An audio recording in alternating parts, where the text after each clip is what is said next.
በህይወታችሁ ውስጥ በጣም ወሳኝ የሆነ ነገር የፈተና መልስ በጣም አስፈላጊ ሰው ስም ወይም ቁልፋችሁን የት እንዳስቀመጣችሁት ድንገት ጠፍቶባችሁ ያውቃል? ለመሆኑ የሰው ልጅ አይምሮ ልክ እንደ ኮምፒውተር ሃርድ ድራይቭ የማስታወስ አቅሙ የተወሰነ ነው ወይስ እንደፈለግን ልናሳድገው የምንችለው ጡንቻ? ዛሬ በአእምሯችሁ ውስጥ የተደበቀውን ታላቅ እምቅ አቅም የምትከፍቱበትንና የማሰብ ብቃታችሁን ወደ ላቀ ደረጃ የምታደርሱበትን 10 ሳይንሳዊና ተግባራዊ ምስጢሮች ይዤላችሁ ቀርቤያለሁ። በተለይ 9ኛና 10ኛው ነጥቦች እጅግ ጠቃሚ ናቸውና እስከ መጨረሻው መከታተላችሁን አትርሱ። አንድ ታሪክ ልንገራችሁ። አንድ በጣም የተማረና እውቀት ያካበተ ፕሮፌሰር ወደ አንድ የታወቁ ጠቢብ ዘንድ ሄድና ስለ ማሰብ ጥበብና ስለ አእምሮ ብቃት ብዙ ጥያቄዎችን ያዥጎደጉድ ጀመር። ጠቢቡ ግን ምንም ሳይናገሩ ለፕሮፌሰሩ ሻይ ይቀዱለት ጀመር። ሲኒው ሞላ። ጠቢቡ ግን መቅዳታቸውን አላቆሙም። ሻዩ ሲኒውን ሞልቶ በጠረጴዛውና በመሬት ላይ መፍሰስ ጀመረ። ፕሮፌሰሩ መታገስ አቅቷቸው ቆዩ፣ ሻዩ ሞልቶ እየፈሰሰ እኮ ነው፣ መቅዳቶን ያቁሙ አሏቸው። ጠቢቡም ፈገግ ብለው አንተም ልክ እንደዚህ ሲኒ ነህ። አእምሮ አስቀድሞ በገዛ አስተያየቶች በጭንቀቶችና በተለያዩ ነገሮች ሞልቷል። ታዲያ መጀመሪያ አእምሮውን ሳታጸዳ እኔ አዲስ የማሰብና የማስታወስ ጥበብ እንዴት ላስተምርህ እችላለሁ አሉት። ከዚህ ታሪክ የምንማረው የማሰብ ብቃትን ለመጨመር መጀመሪያ አእምሮን ከተደራረቡና ከማይጠቅሙ ሀሳቦች ማጽዳትና ለአዳዲስ እውቀቶች ክፍት ማድረግ ያስፈልጋል የሚል ነው። አሁን አእምሮአችንን የምናጸዳበትን የማስታወስና የማሰብ ብቃታችንን በከፍተኛ ደረጃ የምናሳድግበትን 10 ሳይንሳዊና ተግባራዊ ዘዴዎችን በጥልቀት እንመለከታለን። አንደኛ፣ ንቁ ትኩረትና ማጣራት። አእምሮአችን በአንድ ጊዜ በብዙ መረጃዎች ከተጨናነቀ ምንም አይነት ነገር መመዝገብ አይችልም። በአሁኑ የዲጂታል ዘመን ትልቁ የአእምሮ ጠላት መልቲታስኪንግ ወይም በአንድ ጊዜ ብዙ ነገሮችን ለመስራት መሞከር ነው። ይህ ልማድ የማሰብ ፍጥነትን ከመቀነስም በላይ አእምሮን ያደክማል። ለምሳሌ የፀሐይን ብርሃን ዝም ብለን ብንለቀው ምንም አያቃጥልም። ነገር ግን ማጉያ ሌንስ ተጠቅመን በአንድ ወረቀት ላይ ብርሃኑን ስናሳርፈው ወረቀቱ ወዲያውኑ መቃጠል ይጀምራል። ንቁ ትኩረት ማለት ልክ እንደ ሌንሱ የአእምሮን ኃይል በአንድ ነጥብ ላይ ማከማቸት ማለት ነው። ይህንን ለማድረግ በምታጠኑበት ወይም በምትሰሩበት ወቅት ስልክን ማጥፋት ወይም የማህበራዊ ሚዲያ ኖቲፊኬሽኖችን መዝጋትና ትኩረትን በአንድ ነገር ላይ ብቻ ማድረግ ያስፈልጋል። ትኩረትን መሰብሰብ አእምሮ መረጃዎችን እንደ ወሳኝ ነገር እንዲመዘግበው ያደርገዋል። ባልተከፋፈለ ትኩረት የምንይዘው መረጃ በረጅም ጊዜ ማስታወሻችን ውስጥ በቀላሉ ይቀመጣል። አእምሮ ልክ እንደ ሌዘር ጨረር በአንድ ነጥብ ላይ ሲያርፍ የመቅረጽ አቅሙ እጅግ ከፍተኛ ነው። የማሰብ ብቃትን ለመጨመር በቀን ቢያንስ ለ2 ሰዓታት ያህል ምንም አይነት የቴክኖሎጂ ረብሻ የሌለበት የጥልቅ ስራ ወይም ዲፕ ወርክ ጊዜ መመደብ ያስፈልጋል። በዚህ ሰዓት አእምሮ የሚቀበላቸው መረጃዎች በጥራት ያቀናጃቸዋል። መረጃዎችን ስንመርጥ አላስፈላጊ የሆኑ ወሬዎችንና አእምሮን የሚያጨናንቁ አሉታዊ ዜናዎችን ማስወገድ ይኖርብናል። ንቁ ትኩረት ማለት ለአንዱ ጠቃሚ ነገር አዎ ስንል ለቀሩት በመቶዎች ለሚቆጠሩ ትኩረት የሚሰርቁ ነገሮች አይደለም ማለት መቻል ነው። ባጭሩ ንቁ ትኩረት ለአእምሮ የሚሰጥ የመጀመሪያው የምግብ ግብዓት ነው። መረጃዎችን በጥራት ካላጣራን አእምሯችን የተሳሳቱና የተዘበራረቁ ትውስታዎችን ብቻ ነው የሚይዘው። ስለዚህ ማንኛውም ስራ ስንጀምር ትኩረታችንን የሚሰርቁ ነገሮችን አስቀድመን በማስወገድ ለአእምሯችን ምቹ ሁኔታን መፍጠር ስኬታማ ለመሆን የምንጠቀምበት የመጀመሪያውና ዋነኛው መንገድ ነው። ሁለተኛ፣ የስዕላዊ መግለጫ ጥበብ። አእምሯችን የሚያስበው በቃላት ወይም በደረቅ ጽሑፎች ሳይሆን በምስልና በቀለማት ነው። አንድን አስቸጋሪ ጽንሰ ሀሳብ በምታጠኑበት ጊዜ በውስጣችሁ ስዕላዊ መግለጫ መፍጠር መረጃው በአእምሮ ውስጥ ለረጅም ጊዜ እንዲቀመጥ ያደርገዋል። የሰው ልጅ የዝግመተ ለውጥ ታሪክ እንደሚያሳየው ጽሕፈት ከመፈጠሩ በፊት ሰዎች ይግባቡ የነበረው በምስሎች ነበር። ለምሳሌ ለአንድ ሰው ወደ አንድ ቦታ መሄጃ መንገድ በጽሑፍ ከምንሰጠው ይልቅ የቦታው ንድፍ ወይም ማፕ በምስል ስናሳየው በሰከንዶች ውስጥ ይረዳዋል። አእምሮአችን ምስሎችን ከጽሑፍ በ60 ሺህ እጥፍ የበለጠ ፍጥነት የማቀናበር ተፈጥሯዊ አቅም አለው። ሀሳቦችን በዛፍ ቅርንጫፍ፣ በቀለማት፣ በምልክቶች እያገናኙ ማስታወሻ መያዝ የማሰብ ብቃትን በከፍተኛ ደረጃ ይጨምራል። ምስሎች ከአእምሮ ፈጣንና ቀኝ ክፍል ጋር ስለሚገናኙ የመርሳት እድላቸው እጅግ አናሳ ነው። ለምሳሌ አንድን መጽሐፍ ይዘት በቃላት ከማስታወስ ይልቅ የመጽሐፉን ዋና ሐሳብ መሃል ላይ ጽፎ ቅርንጫፎቹን በማውጣት ንዑስ ሐሳቦችን በምስልና በአጫጭር ቃላት ማገናኘት የአእምሮን የመተንተን ብቃት ያነቃቀዋል። ይህ ዘዴ የአእምሮ ሁለቱንም ክፍል የግራውን ምክንያታዊ ክፍልና የቀኙን የፈጠራ ክፍል በአንድ ላይ እንዲሰሩ ያደርገዋል። የማሰብ ብቃታችን የሚጨምረው ሁለቱ የአንጎል ክፍሎች ተቀናጅተው ሲሰሩ ነው። አዲስ መረጃ ሲደርሳችሁ አይናችሁን ጨፍናችሁ በምናባችሁ እንደ ፊልም ለማየት ሞክሩ። ቀለማትን፣ እንቅስቃሴዎችና ቅርጾችን በምናባችሁ በጨመራችሁ ቁጥር አእምሯችሁ መረጃውን የማስታወስ እድሉ ይጨምራል። በመሆኑም የስዕላዊ መግለጫ ጥበብን የዕለት ተዕለት ልማድ ማድረግ ያስፈልጋል። የምታቅዱትን እቅድ፣ የምታጠኑትን ትምህርት ወይም የሥራ ፕሮጀክት በምስላዊ መልክ በወረቀት ላይ አስፍሩት። ይህ ስልት አእምሮ ነገሮችን በቀላሉ እንዲያገናኝና አዳዲስ የፈጠራ ሀሳቦች እንዲያመነጭ ይረዳዋል። ረቂቅ የሆኑ ሀሳቦችን ወደ ተጨባጭ ምስል መቀየር ማህደረ ትውስታን ለማሳደግ የሚረዳ እጅግ አስደናቂ ቁልፍ ነው። 3ኛ በየጊዜው መከለስ።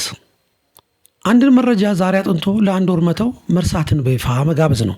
የጀርመናዊ ስነ ልቦና ባለሙያ ሄርማን ኤቢንግሃውስ የመርሳት ኩርባ ወይም ፎርጌቲንግ ከርቭ በሚለው ጥናቱ እንዳሳየው መረጃን በወሰን በሰዓታትና በቀናት ውስጥ አብዛኛውን ክፍሉን እንረሳዋለን። በየቀኑ የተማርነውን ነገር በአንደኛው ቀን፣ በ3ኛው ቀን፣ በ7ኛው ቀንና በ30ኛው ቀን እያራረቅን መከለስ አለብን። ይህ ዘዴ አእምሮ መረጃውን የማይረሳ ጠቃሚ መረጃ አድርጎ እንዲመዘግበው ያደርገዋል። ለምሳሌ በአንድ ለምለም ሳር መሬት ላይ በአንድ ቀን ብቻ ብንመላለስበት ሳሩ አይጠፋም። ነገር ግን በየሳምንቱ በተመሳሳይ መስመር ላይ ደጋግመን ስንሄድ ሳሩ ጠፍቶ ግልጽ የሆነ መንገድ ይፈጠራል። በአንጎላችን ውስጥም መረጃን ደጋግመን በምናስታውስበት ጊዜ የነርቭ መንገዶች ልክ እንደዛ መንገድ ይፈጠራሉ። በየቀኑ መረጃዎችን ደጋግሞ መሸምደድ አእምሮን ያደክማል፣ ውጤቱም አነስተኛ ነው። ይልቁንም ጊዜያትን እያራረቁ መከለስ የአንጎልን የነርቭ ግንኙነቶች ያጠናክራል። መረጃን ልክ ልንረሳው ስንል መልሰን ስናስታውሰው አእምሮአችን መረጃውን በቋሚነት ያከማቸዋል። ይህንን ለማድረግ የግል ማስታወሻ ደብተር ላይ የክለሳ ቀናትን መድቦ መንቀሳቀስ ይቻላል። መከለስ የማስታወስ ጥንቻን ያጠነክራል። ልክ ስፖርተኛ ሰውነቱን ለመገንባት በየቀኑ በጥቂቱ እንደሚለማመደው ሁሉ አእምሮ መረጃዎችን በየጊዜው ሲያገኛቸው የማስታወስ ብቃቱ ይጨምራል። ብዙ ሰዎች የሚሳሳቱት ለአንድ ፈተና ወይም ስራ አንድ ቀን ሲቀረው ሌሊቱን ሙሉ በማንበብ ነው። ይህ መረጃ ግን ፈተናው ወይም ስራው እንዳለቀ ወዲያውኑ ከአእምሮ ይጠፋል። ስለዚህ ስኬታማ ለመሆን የምንፈልገውን እውቀት በየጊዜው መከለስ አለብን። ዛሬ የተማርነውን ነገር ነገ ጠዋት 5 ደቂቃ ወስደን እንቃኘዋለን። ከዚያም ከ3 ቀን በኋላ በመቀጠል ከ1 ሳምንት በኋላ እንመለከተዋለን። ይህን ስናደርግ መረጃው ከጊዜያዊ ማህደር ወደ ዘላቂ ማህደር ይሸጋገራል። ይህ ስልት አነስተኛ ጊዜና ጉልበት በመጠቀም ከፍተኛ የማስታወስ ብቃትን ለመቀዳጀት የሚያስችል ሳይንሳዊ መንገድ ነው። 4ኛ ለሌላ ሰው ማስተማር። ታዋቂው የፊዚክስ ሊቅ ሪቻርድ ፌይንማን የተጠቀመበት ይህንን ዘዴ ነው። እናንተም የተማራችሁትን ወይም ልታስታውሱት የምትፈልጉትን ሀሳብ ዕድሜው 10 ዓመት ለሆነ ሕፃን እንደምታስረዱ አድርጋችሁ ለራሳችሁ ወይም ለጓደኛችሁ በግልጽ አስረዱ። ለምሳሌ አንድን ዕቃ በጥራት የሰራ ሰው ዕቃው እንዴት እንደሚፈታና እንደሚገጣጠም ጠቅላላ ክፍሎቹን ጠንቅቆ ያውቃል። ሌላ ሰውን ስናስተምርም መረጃውን አውጥተን እንደ አዲስ ስለምንገጣጥመው በአእምሯችን ውስጥ ያለው እውቀት ሙሉ በሙሉ የተሳሰረና የማይፈታ ይሆናል። ውስብስብ ቃላትን ሳትጠቀሙ ስታስረዱ የአእምሯችሁ የማሰብና የማገናኘት ብቃት ይጨምራል።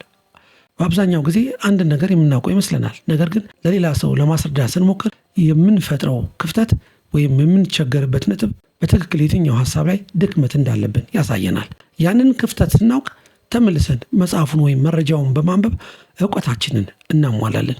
ይህ የ4 ደረጃዎች ሂደት የፌይንማን ዘዴ ይባላል። ይህ ዘዴ በአእምሮ ውስጥ አዳዲስ የነርቭ መንገዶች ይፈጥራል። መረጃን በንቃት ማውጣት ከመቀበል የበለጠ የማስታወስ ብቃትን ያሳድጋል። ለሌላ ሰው ስናስተምር አእምሯችን መረጃዎችን በራሱ ቃላት መቅረጽ ስላለበት የፈጠራና የማሰብ ብቃታችንን አብሮ ይነቃቃል። ማስተማር ማለት መረጃውን በድጋሚ 2 ጊዜ እንደ ማጥናት ይቆጠራል። ስለዚህ በማንኛውም የትምህርት ወይም የሥራ መስክ ውስጥ ስትሆኑ ያገኛችሁትን አዲስ እውቀት ለሥራ ባልደረቦቻችሁ ወይም ለቤተሰቦቻችሁ አጋሩ። ማንም ሰው ከሌለ ደግሞ ፊት ለፊታችሁ ምናባዊ ተማሪ እንዳለ አድርጋችሁ ጮክ ብላችሁ አስረዱ። ይህ ልምድ በአጭር ጊዜ ውስጥ በጥናት መስካችሁ ላይ ከፍተኛ ግንዛቤና የማይረሳ የማስታወስ አቅም እንድታዳብሩ ያደርጋችኋል። 5ኛ የአካል ብቃት እንቅስቃሴና የኦክሲጅን ዝውውር። አእምሯችን የሰውነታችን 2% ክብደት ብቻ ሲኖረው ከምንወስደው ኦክሲጅንና ደም ግን 20% ያህሉን በብቸኝነት ይወስዳል። የአካል ብቃት እንቅስቃሴ ማድረግ በቀጥታ ከአንጎል ጤናና ከማሰብ ብቃት ጋር የተያያዘ ነው። ስንንቀሳቀስ ልባችን በበለጠ ፍጥነት ደም ስለሚረጭ ወደ አንጎል የሚሄደው የኦክሲጅን መጠን ይጨምራል። ለምሳሌ መኪና ላይ ያለ ሞተር ዘይትና ነዳጅ ብናሽከረክረው ሞተሩ ይቃጠላል። ለአንጎላችን ነዳጁና ዘይቱ ኦክሲጅን ነው። ስፖርት ስንሰራ የአንጎላችንን ሞተር በንጹህ ኦክሲጅን ደም እያጠብነው ነው ማለት ነው። ቀላል የኤሮቢክስ ስፖርት፣ ሩጫ፣ ዋና ወይም ፈጣን የእግር ጉዞ ማድረግ ወደ አእምሮ የሚሄደውን የደም ዝውውር ያሻሽላል። BDNF ወይም ብሬን ድራይቭድ ኒውሮትሮፒክ ፋክተር የተባለውን የአንጎል ፕሮቲን ያመነጫል። ይህ ፕሮቲን ደግሞ አዳዲስ የአንጎል ሴሎች እንዲያድጉ፣ እንዲበራከቱና እርስ በርስ እንዲገናኙ በማድረግ የማሰብና የማስታወስ ብቃትን በከፍተኛ ደረጃ ይጨምራል። በተለይም ለማስታወስ ኃላፊነት ያለበትን የአንጎላችንን የሂፖካምፐስ ክፍል ያሳድገዋል። ቁጭ ብሎ ለብዙ ሰዓታት መስራት ወይም ማጥናት አእምሮን ያደነዝዘዋል። በየ45 ደቂቃው ተነስተን ሰውነታችንን ስናነቃቃና ስናፍታታ ለአእምሯችን አዲስ የኦክሲጅን ማዕበል እንሰጠዋለን። ይህም የትኩረት አቅማችንን ወዲያውኑ ይጨምረዋል።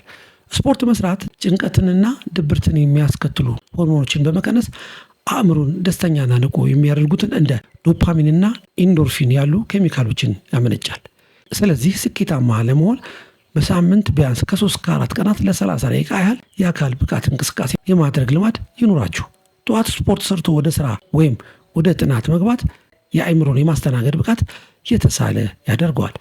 አካልና አእምሮ የተሳሰሩ በመሆናቸው አካልን በንቅናቄ ማቆየት አእምሮን በከፍተኛ የማሰብና የመፍጠር ብቃት ላይ ለማቆየት ፍጹም ተመራጭ መንገድ ነው። 6ኛ በቂ እንቅልፍና የማስታወስ ስርጭት። በምናጠናበት ወይም አዳዲስ ነገሮችን በምንማርበት ጊዜ መረጃዎች መጀመሪያ የሚቀመጡት በጭንቅላታችን በግራና በቀኝ በኩል በሚገኘው ለአእምሯችን ስራ እጅግ በጣም ወሳኝ የሆነ ትንሽ የነርቭ ክፍል ጊዜያዊ ማህደር ሂፖካምፐስ ውስጥ ነው። እነዚህ በቀን ውስጥ የተሰበሰቡ መረጃዎች ወደ ቋሚና ዘላቂ ማህደር ኮርቴክስ የሚዘዋወሩት ግን በጥልቅ እንቅልፍ ወይም ዲፕ ስሊፕ ወቅት ብቻ ነው። ስለዚህ ሌሊቱን ሙሉ ከማንበብ ይልቅ ቀኑን በንቃት ተጠቅሞ ማታ ከ7 እስከ 8 ሰዓት በአግባቡ መተኛት ያስፈልጋል። እንቅልፍ መረጃን የማደራጃና የማጠናከሪያ ሂደት ነው።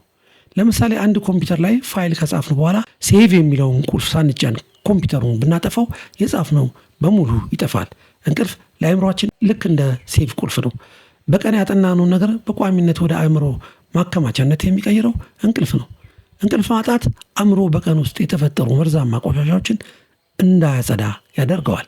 ይህ ቆሻሻ በአንጎል ውስጥ ሲከማች የማሰብ ፍጥነት ይቀንሳል፣ የመርሳት በሽታም ይፈጥራል።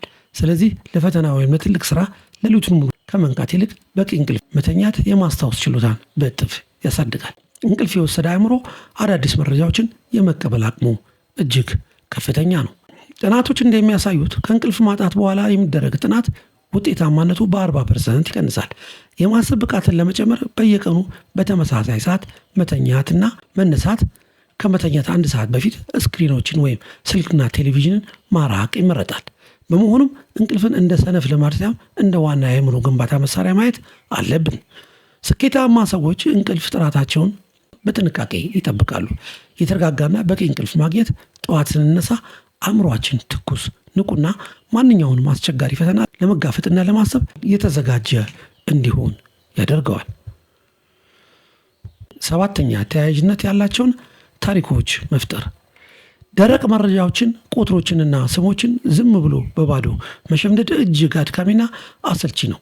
አእምሯችን ለታሪኮች፣ ለቀልዶችና ለአስቂኝ ክስተቶች ልዩ ፍቅር አለው። ስለዚህ የኒሞኒክስ ዘዴን መጠቀም ይገባናል። ኒሞኒክስ ማለት መረጃን ከምናውቀውና ከሚያስደስተን ነገር ጋር በምህጻረ ቃል፣ በግጥም፣ በታሪክ ወይም በምስል በመጠቀም ረጅምና ከባድ መረጃዎችን በቀላሉ በአእምሯችን ለመያዝ የምንጠቀምበት የማስታወስ ጥበብ ነው። ለምሳሌ የቀስተ ደመናን 7 ቀለማት በቅደም ተከተል ለማስታወስ ቀይ፣ ብርቱካናማ፣ ቢጫ፣ አረንጓዴ፣ ሰማያዊ፣ ወይን ጠጅ፣ ሐምራዊ የሚለውን በአጭሩ የመጀመሪያዎቹን ፊደል ብቻ በመውሰድ ቀብር ቢአሰወሃ የሚል አንድ አጭር ቃል መፍጠር እንችላለን። ይህ ደረቅ መረጃዎችን ወደ አንድ ቀላልና ሊታወስ ወደሚችል ታሪክ የመቀየር ጥበብ ነው። በተጨማሪም ቁጥሮችን ከምናውቃቸው ዕቃዎች ጋር በማያያዝ ለምሳሌ አንድ ቁጥርን እንደ በትር ወይም ዱላ፣ ሁለት ቁጥርን እንደ ዳክዬ በማሰብ በምናባችን ውስጥ አስቂኝ ፊልም በመስራት መረጃውን ከአእምሮ እንዳይጠፋ በሚስማር የመምታት ያህል ጠንካራ ያደርገዋል። አእምሮ እንግዳ መረጃዎችን አይወድም። ነገር ግን አዲሱን መረጃ ከአሮጌ እውቀት ጋር ስናገናኘው በቀላሉ ይቀበለዋል። ሌላው ታዋቂ ዘዴ የአእምሮ ቤተ መንግስት ወይም ሚሞሪ ፓላስ ይባላል። በዚህ ዘዴ የምታውቁትን የቤታችሁን ክፍል በምናባችሁ ታስባላችሁ። ከዚያም ልታስታውሱት የምትፈልጉት መረጃ በእያንዳንዱ የቤት ዕቃ ላይ ታስቀምጣላችሁ። ስለዚህ ደረቅ መረጃዎችን በምታጠኑበት ጊዜ ሁልጊዜ ወደ ታሪክ ለመቀየር ሞክሩ። ታሪኩ ይበልጥ አስቂኝ፣ የተጋነነና እንግዳ በሆነ ቁጥር አእምሮ የመመዝገብ ብቃቱ ይጨምራል።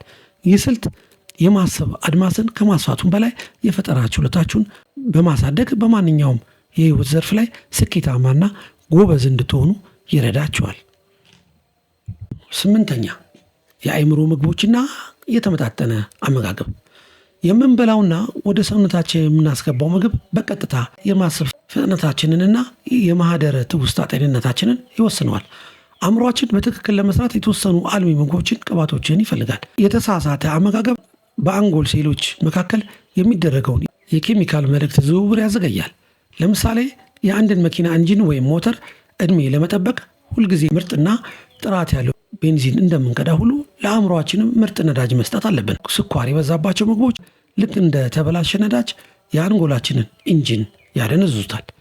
ለአእምሮ ብቃት የኦሜጋ 3 ይዘት ያላቸውን እንደ አሳ፣ ለውዝ፣ አቮካዶና የወይራ ዘይት ያሉ ምግቦች እጅግ አስፈላጊ ናቸው። እነዚህ ምግቦች የአንጎልን ሴሎች ሽፋን በመገንባት የማሰብ ቅልጥፍናን ይጨምራሉ። በተጨማሪም እንደ እንጆሪ፣ ጥቁር ቸኮሌት ያሉ ምግቦች አእምሮ ከእርጅናና ከሌሎች መጎዳት እንዲጠበቅ ያደርጉታል። ውሃ በበቂ ሁኔታ መጠጣት ሌላው ወሳኝ ነገር ነው። አእምሯችን 80% ያህሉ ከውሃ የተሰራ ነው። መጠነኛ የውሃ ጥም እንኳን ሳይታወቀን ትኩረታችንን ሊበታትነውና የማሰብ ብቃታችንን ሊቀንሰው ይችላል። በሌላ በኩል ደግሞ ስኳር የበዛባቸው ምግቦች በአንጎል ውስጥ እብጠትን በመፍጠር ማህደረ ትውስታን ያደበዝዛሉ። ስለዚህ ለአእምሯችሁ ጤና ጥንቃቄ አድርጉ።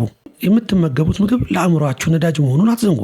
የተመጣጠነ ምግብ መመገብ የረጅም ጊዜ የማሰብ ብቃትን ከመጨመሩም በላይ በዕለት ተዕለት ስራችሁ ላይ ንቁና በራስ መተማመን የመጨ ጉልበት እንዲኖራችሁ ያደርገዋል። ጤናማ አመጋገብ ለስኬታማ ህይወት መሰረት ነው። 9ኛ የማሰላሰልና የጸጥታ ጊዜ። በአሁኑ ዘመን ትልቁ የአእምሮ ችግር ከመጠን ያለፈ መረበሽና የሀሳብ መበታተን ነው። ማሰላሰል ወይም ማይንድፉልነስ ማለት አእምሮን አሁን ባለበት ሰዓትና ቦታ ላይ ብቻ እንዲያተኩር የማስለመድ ታላቅ ጥበብ ነው። ለምሳሌ አንድን የጭቃ ውሃ በብርጭቆ ውስጥ አድርገን ያለማቋረጥ ብናንቀሳቅሰው ውሃው ሁልጊዜ የደፈረሰ ይሆናል። ነገር ግን ብርጭቆውን ለተወሰነ ደቂቃ ጸጥ አድርገን ጠረጴዛ ላይ ብናስቀምጠው ጭቃው ወደታች ይወርዳል፣ ውሃውም ጽድት ብሎ ይጠራል። ማሰላሰል አእምሮን ልክ እንደዚህ ውሃ ያጠራዋል። ማሰላሰል የአንጎልን የግራጫ ክፍል መጠን እንደሚጨምር በነርቭ ሳይንስ ጥናቶች በግልጽ ተረጋግጧል። ይህ የአንጎል ክፍል ለትኩረት፣ ለማስታወስና ስሜት ለመቆጣጠር ኃላፊነት ያለው ክፍል ነው። በቀን ውስጥ የተወሰነ ደቂቃ ወስዶ በጸጥታ ውስጥ መሆን ጭንቀትንና ኮርቲሶል የተባለውን የጭንቀት ሆርሞንን መጠን በመቀነስ የማሰብ አድማሳችንንና የፈጠራ ስራ ብቃታችንን በከፍተኛ ደረጃ ያሳድገዋል። ይህም ውሳኔዎችን በምክንያታዊነት በጥበብ እንድንወስን ይረዳናል። በቀን 10 ደቂቃ ብቻ ከስራ በኋላ የጸጥታ ጊዜ ይኑራችሁ። በቀን 10 ደቂቃ ብቻ ተቀምጦ በጥልቀት መተንፈስ፣ ሀሳቦችን በዝምታ መታዘብ በቂ ነው። ስለዚህ በማለዳ ወይም ከስራ በኋላ የጸጥታ ጊዜ ይኑራችሁ። ስልካችሁን አርቃችሁ በማስቀመጥ አእምሯችሁ እንዲያርፍና ራሱን እንዲያድስ ፍቀዱለት። ይህ ልምድ አእምሯችሁን ከውጫዊ ጫናዎች ነፃ ሆኖ በጥልቀት እንዲያስብና ማንኛውንም አስቸጋሪ የህይወት ፈተና በረጋ መንፈስ እንድንፈታ ትልቅ አቅም ይለግሰናል። 10ኛ የማያቋርጥ የማወቅ ጉጉት። አእምሮ ልክ እንደ ላስቲክ ነው። አዳዲስ ነገሮችን በተማርነ ቁጥር የመለጠጥና የመታደስ ባህሪ አለው። ይህ ሳይንሳዊ ክስተት ኒውሮፕላስቲሲቲ ይባላል። አእምሯችን እስከ ህይወታችን ፍጻሜ ድረስ አዳዲስ የነርቭ ግንኙነቶችን የመፍጠር አቅም አለው። ነገር ግን ይህ የሚሆነው በአዳዲስ ፈተናዎች ስናነቃው ብቻ ነው። ለምሳሌ የሰው ልጅ ጡንቻ ስፖርት መስራት ሲያቆም እንደሚኮማተርና እንደሚደክም ሁሉ አእምሮም አዲስ ነገርን መማር ሲያቆም የማሰብ አቅሙ እየቀነሰ ይሄዳል። የማያቋርጥ ንባብና ትምህርት ለአንጎል የሚሰጥ ክብደት ማንሻ ወይም ዌይት ሊፍቲንግ ስፖርት ነው። አዳዲስ ቋንቋዎችን መማር፣ አዳዲስ የሙዚቃ መሳሪያዎችን መለማመድ፣ የተለያዩ መጽሐፍትን ማንበብ ወይም አዳዲስ ክህሎትን ማዳበር አእምሮ ሁልጊዜ ወጣት፣ ንቁና የተሳለ ሆኖ እንዲቀጥል ያደርገዋል። ሁሉንም አውቃለሁ ብሎ ማሰብ የአእምሮን እድገት እዛው ላይ መግታት ማለት ነው። የማወቅ ጉጉት ያላቸው ሰዎች አእምሯቸው መቼም ቢሆን አያረጅም። ሁልጊዜም ፈጣን የማሰብ ብቃት ይኖራቸዋል። የማደግ አስተሳሰብ ያላቸው ሰዎች ስህተትን እንደ መማሪያ እንጂ እንደ ውድቀት አይቆጥሩትም። አእምሯቸውን አስቸጋሪ እንቆቅልሾችንና ስራዎችን በመስጠት ይፈትኑታል። ይህ ልምምድ በአንጎል ውስጥ ያሉትን ግንኙነቶች ያጠናክራል። ልክ ጥቅም ላይ የማይውልን መሳሪያ ዝገት እንደሚበላ ሁሉ አዳዲስ እውቀቶችን የማይቀስም አእምሮ የማሰብ ብቃቱ እየቀነሰ ይሄዳል። ስለዚህ ሁልጊዜም አዲስ ነገር ለመጀመር ዝግጁ ሁኑ። ወዳጆች ሆይ እንግዲህ ምርጫው የእናንተ ነው። እነዚህን 10 ሳይንሳዊ ዘዴዎች ማወቅ ብቻውን ሕይወታችሁን አይቀይሩም። እውነተኛ ስኬት የሚመጣው እውቀቱን ወደ ተግባር ሲቀይሩት ብቻ ነው። ዛሬውን ውሳኔ ወስኑ።